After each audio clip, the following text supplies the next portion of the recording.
ونصلي على رسوله الكريم أما بعد فأعوذ بالله من الشيطان الرجيم بسم الله الرحمن الرحيم رضي الله عنهم ورضوا عنه صدق الله العظيم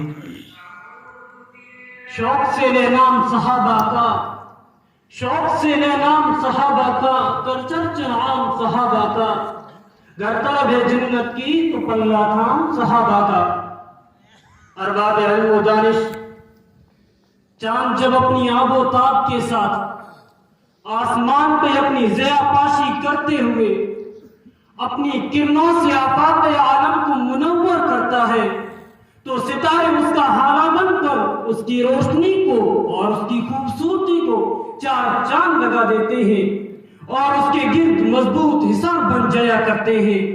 اسی کا آسمان نبوت کے ماہ تمام جناب محمد رسول اللہ صلی اللہ علیہ وسلم کے گرد رب ارض و سما نے صحابہ کرام جیسے نفوس قدسیہ کو حالہ بنایا جن صحابہ کرام نے ماہ نبوت کی کرنوں کو تمام اطراف میں پھیلایا اور آپ کے گرد مضبوط حصار بن کر دکھایا. شاید تڑپتا ہے ستارے جس طرح ہر سو چاند کے گرد چمکتے ہیں ستارے جس طرح ہر سو چاند کے گرد چمکتے ہیں صحابہ 400 آقا کے اس طرح حالہ ہیں. حضرات اس حالہ نبوت پر سب و شتم حملہ آوری کرنے میں روب اس ہر دور میں سر فہرست رہے ہیں.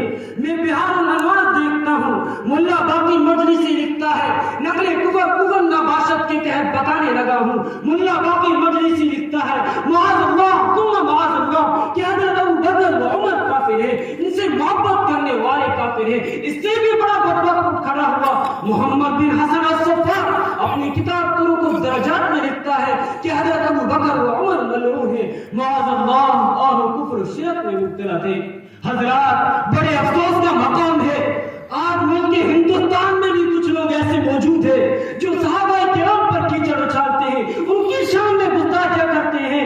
ارے ہو امیر معاویہ جو صحابی رسول ہے جو کاتب وحی ہے جس کے لیے پیغمبر نے دعا فرمائی تھی کبھی حضرت ابو ہریرہ کو گالیاں دی جاتی ہیں. ارے کون ابو ہریرہ وہ ابو ہریرہ جس کے لیے پیغمبر نے دعا فرمائی تھی وہ ابو ہریرہ جو اشاعت حدیث کے لیے لوگوں کو گھوم کر حدیثیں سنایا کرتا تھا وہ ابو ہریرہ جو پیغمبر کے ساتھ سایہ کی طرح رہتا تھا. ان کی شان میں گستاخی کی جاتی ہے کہ انہوں نے امت سے حدیثوں کو گول کر دیا انہوں نے امت سے حدیثوں کا بڑا ذخیرہ چھپا دیا. ادھر وہ ڈرپوک ملا تھے وہ سرکاری ملا تھے معاذ اللہ. حضرات میں جذبہ ایمانی کے ہاتھوں مجبور ان کم بختوں کو جواب دینے کے لیے ان ملعونوں کو جواب دینے کے لیے قرآن کی عدالت میں آ کھڑا ہوا. قرآن بول ذرا صحابہ کی عظمت لکھی جا رہی ہے صحابہ کی عظمت پہ ڈاکہ پڑا ہے. قرآن بولا اولئک حزب اللہ الا ان حزب اللہ هم المفلحون. کہیں قرآن کی صدا بلند ہوتی نظر آئی ہے رضی اللہ عنہم ورضوا عنہ. کہیں قرآن بولا اولئک هم المفلحون. میں سفر کرتے ہوئے پیغمبر کی در اقدس میں پہنچا ہوں آقائے کائنات کی زبان نبوت سے صدائیں بلند ہوتی نظر آئی ہے. میرے آقا فرماتے ہیں من سب اصحابی فعلیہ لعنت اللہ والملائکۃ والناس اجمعین. کہیں تخریجی مشکات میں علامہ البانی ہی نقل کرتے نظر آئے ہیں اکرموا اصحابی فانہم خیارکم. کہیں سلسلہ صحیحہ میں آقا کا فرمان نظر آیا ہے اذا ذکر اصحابی فامسکوا. Thanks for watching. Don't forget to like, comment, share and subscribe to Al Wahid channel.